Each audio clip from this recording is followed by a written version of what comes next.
friends, as you mentioned, are such a pivotal role through this. But for those that aren't with their family or have those close relationships, from your opinion, what are some of the things that you would recommend them to do? Yeah, that's tough because we've always been a family-orientated group. So I would say if you can, even if it's a friend, even if it's a colleague at work, just let people know. And there's nothing to be ashamed of. Cancer it can be a scary word, but the more I've learned about cancer, the more I've learned it's not just one disease; it's several diseases. Prostate cancer, and depending where you are in the stage of the disease, is what treatment options are going to be available to you. So talk to a lot of people. You'd be surprised that people might tell you that they went through the same thing. You never know. And that actually brings up another point too, where we're obviously a family that's huge into music. Tell me a little bit more about how you were able to leverage music leading up to the process, during and after. Yeah, I've always been into music, as you know, and I felt like music always has different ways of making you feel calm and relaxed. And so I made it a point to listen to music that was calming, that was reflective in a sense, and that would, because in a sense it's a curative type of thing. Music therapy, I guess, is the way you can put it. So I would say music becomes a big part of it.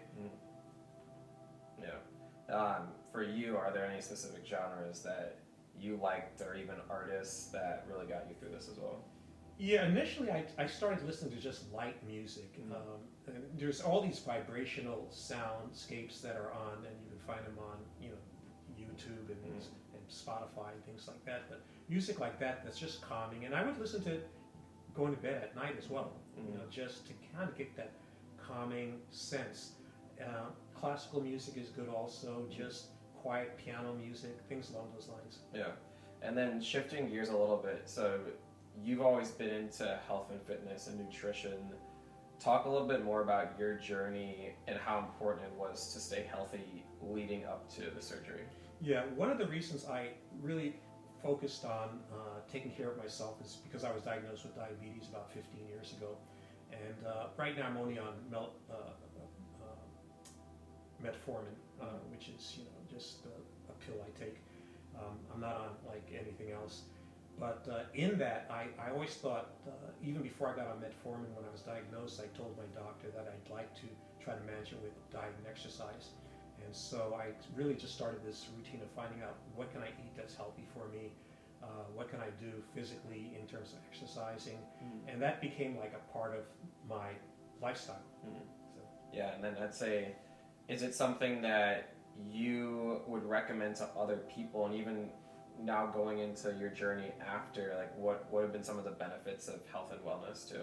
Yeah, interestingly enough, I started doing exercises, I guess like calisthenic type exercises, aside from walking on the treadmill and walking in the park and things like that.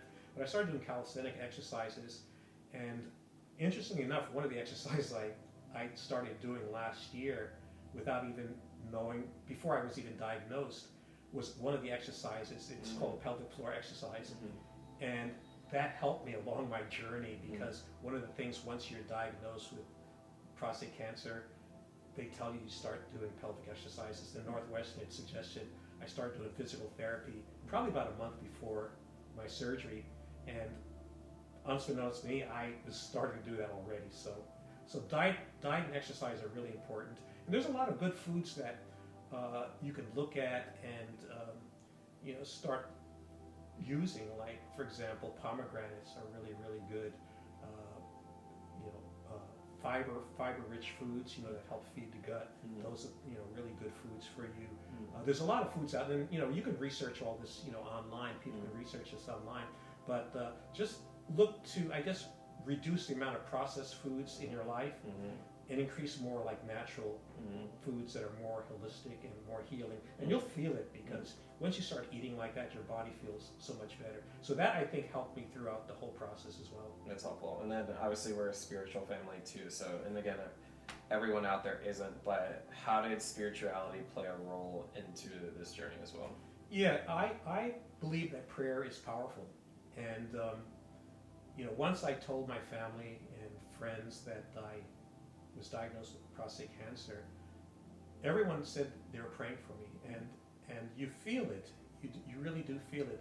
I get up and I do sort of every morning, I mean, I've been doing this for years. I get up in the morning, and my first hour of the day is just sitting in the corner of the living room and just doing sort of like my spiritual journey, just praying, meditating, and just getting that sort of like set time before I start my day.